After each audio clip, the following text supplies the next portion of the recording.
Today, we'll learn how to copy and paste effects from one clip to another. It's a quick and easy way to maintain consistency and save time in your editing workflow. Let's dive in.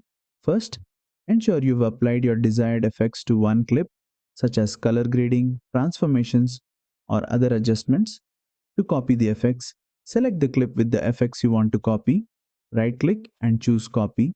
Next, select the clip you want to apply the effects to. Right click on the target clip and choose Paste Attributes. A dialog box will appear showing all the attributes you can paste. Here's a breakdown of the available options. Video attributes like cropping, composition mode, rotation, zoom, speed changes, color correction, plugins, fusion effects, and more. Check the boxes for the attributes you want to paste. Then click Apply to apply the effects to the target clip. And that's it. You've successfully copied and pasted effects in DaVinci Resolve. This is a powerful tool for ensuring consistent edits across your timeline.